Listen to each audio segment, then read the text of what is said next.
এই কেজিএফ এর বাইকটা আমি কোথায় দেখলাম, চলো বন্ধুরা তোমাদেরকে জানাই। দেখতে পাচ্ছ কেজিএফ এর বাইক। সকাল সকাল বাড়ি থেকে বেরিয়ে পড়েছি, আর সকালে যাচ্ছি মুড়ি ভাজাতে। সকালে বাড়ির থেকে আমাকে দিয়ে দিল, দেখতে পাচ্ছ মুড়ির ব্যাগ এবং এই যে বস্তা, মুড়িগুলো চলো ভাজায় আনি। এবং চুলগুলো ভাই অনেক বড় বড় হয়ে গেছে, চুলগুলো কাটতেই পারছি না, অনেকদিন ধরে সময়ই হচ্ছে না চুল কাটার। তো ফাইনালি চলো চুল কাটতে যাচ্ছি। দেখো বৃষ্টি হওয়ার কারণে কিন্তু পুরো চারিদিকটা দেখতে পাচ্ছ সবুজ হয়ে গেছে, মানে কোথাও ফাঁকা নেই, এতটা সবুজ, মানে দারুণ কিন্তু দেখতে পাচ্ছ জায়গাগুলো লাগছে। আর ফাইনালি পৌঁছে গেলাম মুড়ি কলে, এবং মুড়িতে দেখতে পাচ্ছ এখানে মুড়ি আমার ব্যাগে চাল দিয়ে দিচ্ছি, চাল ওজন করা আমার হয়ে গেছে।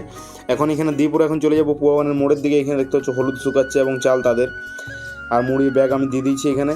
আর তারপর চলো মোড়ের থেকে ঘুরে আসি, এবং মোড়ে কিছু জিনিস কিনতে হবে, এবং চুলটা ভাবছি কাটবো আজকে। আর এই যে দেখতে পাচ্ছ দোকান থেকে নিয়ে নিয়েছি মুসুর কলাই আর একটা কোলগেট শেষ হয়ে গেছিলো আমার। এখন পৌঁছে গেছি একটা সেলুনে, আর সেলুনে এই বাইকটা হচ্ছে দাদার। দেখতে পাচ্ছ এখন সেলুনে ভাই প্রচুর ভিড়, মানে ভাই অনেকজন আছে, অনেক দিনের পরে বলছে লাইন দিয়ে তোমার কাটতে হবে। এখানে দুজন বলছে বসে আছে। আর এটা দেখতে পাচ্ছ দাদার কেজিএফ বাইকটা, দেখতে পাচ্ছ এই যে ভাই দেখছে। আর এটা দেখতে পাচ্ছ মাথাটা নেই, আর এই সাইডে আছে দাদার কেজিএফ বাইকটা, আমার ওই সাইডে আছে দেখতে পাচ্ছ আমার অ্যাপাজি গাড়িটা। এই যে দেখতে পাচ্ছ অ্যাপাজিটা ভাই। তখন বসলাম এবং দেখতে পাচ্ছ চুলগুলো ভাই অনেক বড় বড় হয়ে গেছে, এবং দাদা এই যে কাটছে। এই সাইডে আছে ভাই, দেখতে পাচ্ছ ভাই একজনের কাটছে। তো বলছে যদি কিছু দাদা তোমার কাজ আছে বলছে করে আসো যাও। তো ফাইনালি তারপর বাড়িতে আসলে 1টা বেজে গেছিলো, তার কারণে কিন্তু বাড়ি চলে আসছিলাম। এবং বাড়িতে এই মুড়িগুলো আর কিছু বাজার করেছি, সেইগুলো সব জিনিসপত্রগুলো দিয়ে আসতে হবে বাড়িতে। চলো তাহলে এখন বাড়ি যাওয়া যাক, এই জিনিসগুলো দিয়ে আসি। মুড়ি বস্তাটা এখানে কিছু বাজার করেছি, সেগুলো বাড়িতে দিয়ে আসি, কারণ 1টা বাজছে। এখন কিন্তু যাচ্ছি বাড়ির দিকে।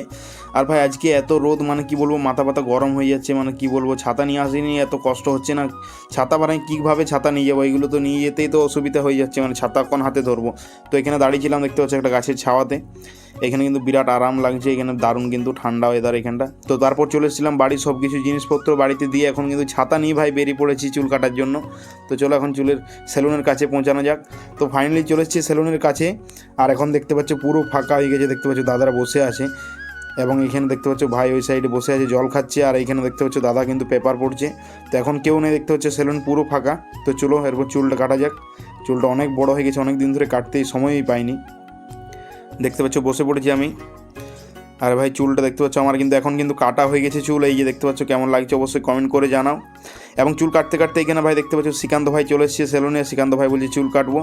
আর বন্ধুরা দেখা হচ্ছে নতুন কোনো ভিডিও নিয়ে। ভালো থাকুন, সুস্থ থাকুন, বাই।